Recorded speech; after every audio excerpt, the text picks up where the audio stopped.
شروع اللہ کے نام سے جو نہایت مہربان اور رحم والا ہے۔ عاطف تھاٹس کے معزز دوستوں کو محبت بھرا سلام۔ امید کرتا ہوں آپ سب خیر و عافیت سے ہوں گے۔ ماں کی ممتا۔ کسی بستی میں ایک عورت بڑی صالح اور پاک باز عبادت گزار ہر وقت اللہ کی یاد میں مشغول رہتی تھی۔ اللہ پاک نے دنیا کی نعمتوں کے ساتھ دین کی دولت سے بھی خوب نوازا تھا۔ اللہ کی قدرت کہ اس کا نیک خدا ترس شوہر وفات پا گیا۔ اس کا ایک ہی لڑکا تھا۔ اس نیک دل عورت نے اس لڑکے کی بہت اچھی طرح پرورش کی، ناز و نعمتوں سے پالا، تعلیم بھی اچھی دلائی۔ لڑکے نے جب دنیا کے میدان میں قدم رکھا تو ہر طرف اس کے حسن سلوک کے چرچے ہونے لگے۔ شریف لوگ اس کو عزت کی نگاہ سے دیکھتے، بیوہ عورتیں اس کو دعائیں دیتی، یتیم بچے اس کے قدموں میں آنکھیں بچھاتے۔ یہ سب اس وجہ سے کہ وہ ہر ایک سے حسب مراتب پیش آتا۔ وہ غریبوں سے ہمدردی کرتا، خیرات صدقات دیتا۔ غرض اس کی بستی میں کوئی ایسا فرد نہ تھا جو اس سے خوش نہ تھا۔ اس کی بستی والے ایسے نیک لوگ تھے کہ ہر گھر سے قرآن پاک کی تلاوت کی آواز آتی تھی۔ مساجد میں درس قرآن اور اللہ کے ذکر کی مجلس ہوتی تھی۔ غرض اس بستی کا ہر گھر جنت کا نمونہ تھا۔ ہر فرد دوسرے کا غمخوار، احسار اور شرافت کا پتلا تھا۔ یہ لڑکا دیہات سے باہر شہر میں آنے جانے لگا۔ کچھ ایرانی اور بے حیائی کا مظاہرہ کرنے والی عورتوں پر اس کی نظریں پڑنے لگی۔ آہستہ آہستہ اس کی دوستی نیکوں سے ہٹ کر بدوں سے پڑنے لگی۔ پھر وہ راستہ سے بھٹک گیا۔ بد کردار دوستوں کے مشورے سے اس نے والدہ کے کھیت، دیہات کی پرسکون زندگی کو خیر باد کہہ کر شہر کی فضا میں اپنا ڈیرا ڈال لیا۔ اس کے ڈیرے میں اب ہر قسم کے اوباش دوست اس کے گرد جمع ہونے لگے۔ ان بد کردار دوستوں نے اسے راہ حق سے ہٹا دیا۔ ماں مصلے پر بیٹھی ہر وقت اس کے لیے دعائیں کرتی۔ کبھی کبھی ماں سے ملنے شہر سے گاؤں چلا جاتا۔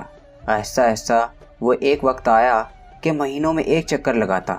اسی اثناء میں اس کے بد کردار دوستوں کے ذریعے اس کی شناسائی ایک بد کردار عورت سے ہو گئی، اور وہ اس کا اس قدر اسیر اور فریفتہ ہوا کہ اپنے باپ کی جائیداد فروخت کر کے اس پر لٹاتا رہا۔ آخر وہ وقت آیا کہ وہ عورت جس نے اپنے نیک دل شوہر کی زندگی میں کبھی دکھ نہیں دیکھا تھا، اب دوسروں کے گھر مزدوری کرنے لگی۔ بیٹا جب کبھی گاؤں آتا تو ماں مزدوری کے پیسوں سے بیٹے کو گھی لے کر دیتی، کوئی چیز بنا دیتی اور دعاؤں کے ساتھ رخصت کرتی۔ کافی عرصہ گزر گیا، لڑکا ماں کو ملنے نہ آیا۔ ماں بیٹے کی جدائی میں اپنے ہوش و حواس کھو بیٹھی۔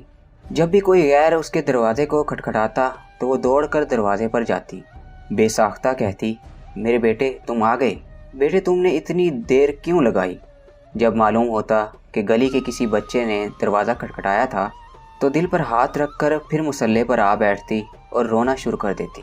روتے روتے اس نیک دل کی بینائی بھی جواب دے گئی۔ اور پھر جب اس لڑکے کے پاس کچھ نہ رہا تو اس عورت نے اپنے یاروں سے مشورہ کیا کہ اب اس سے جان چھڑائی جائے۔ مشورہ یہ طے ہوا کہ اس سے فرمائش کی جائے کہ میری محبت جب ہی آپ سے رہے گی کہ اپنی ماں کا دل نکال کر لاؤ، اس طرح فرمائش پوری نہیں کرے گا تو خود ہی جان چھوٹ جائے گی۔ اس بدکار عورت نے یہی فرمائش کی۔ وہ انسان جو ایک وقت فرشتہ تھا آج خواہش نفس کی خاطر شیطان سے بھی بدتر ہو گیا، اور اس فرمائش کو بھی پوری کرنے کے لیے تیار ہو گیا۔ خنجر لیا اور گاؤں کی طرف چل دیا۔ عرصہ دراز کے بعد جب یہ بد نصیب دروازے پر پہنچا، ماں فرحت و خوشی سے دروازے کی طرف بڑھی، منہ سر چوما اور سینہ سے لگایا۔ اس بدبخت نے خنجر نکالا، ماں کے سینے پر مارا، ماں کا دل نکال کر چل دیا۔ آسمان پر اندھیرا چھا گیا، اللہ کا عرش ہل گیا، فرشتوں نے دہائی دی، ظلم کی انتہا ہو گئی۔ بدکاروں کا یار بد کردار جب فحاشہ عورت کے مکان پر پہنچا، ماں کا دل اس کے سامنے کیا۔ اس عورت نے کہا، تو اپنی ماں پر اس طرح ظلم کر سکتا ہے تو معلوم نہیں میرے ساتھ کیا سلوک کرے گا، اس لیے یہاں سے نکل جا۔ آنکھوں پر اندھیرا چھا گیا، گرا اور مر گیا۔ ماں کا دل ہاتھ سے چھٹا، دل اس فحاشہ عورت کے کمرے میں پڑی ہوئی چھری پر پڑا۔ ماں کا دل پھٹا، درد سے دل سے نکلی یہ صدا، بیٹا کہیں چوٹ تو نہیں لگی؟ ماں کی عظمت، ماں کی شفقت، ماں کی محبت، ماں کے احسانات کو نظر انداز کر کے عورتوں کے آگے جھکنے والوں اور ماں کو حقارت کی نظر سے دیکھنے والوں، تم پر اللہ کی لعنت، فرشتوں اور تمام پیغمبروں کی لعنت، تم پر تمام نیک انسانوں کی لعنت۔ توبہ کر لو، نیکی کی راہ اختیار کر لو۔ ماں کے قدموں پر سر رکھ لو، اس وقت تک سر نہ اٹھاؤ جب تک وہ راضی نہ ہو جائے، چاہے تم کو موت تک سر رکھنا پڑے، رکھے رہو، نجات اسی میں ہے۔ یاد رکھیے اللہ تعالیٰ ماں باپ کے نافرمان اور بے ادب کی کسی بھی نیکی اور انصاف کو قبول نہ فرمائے گا، لیکن اگر وہ توبہ کر لے اللہ سے اور اپنی ماں کے ساتھ اچھا سلوک کرے، ہر وقت اس کو راضی اور خوش رکھنے کی جستجو میں رہے، تو پھر اللہ پاک معاف فرما دے گا، کیونکہ اللہ پاک کی رضا ماں کی رضا میں ہے اور اللہ پاک کی ناراضگی ماں کی ناراضگی میں ہے۔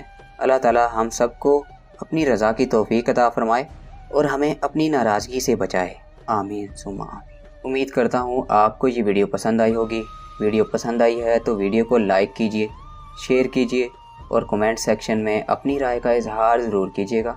سانسوں نے وفا کی تو ایک نئی ویڈیو کے ساتھ پھر سے حاضر ہوں گے، تب تک کے لیے اللہ حافظ۔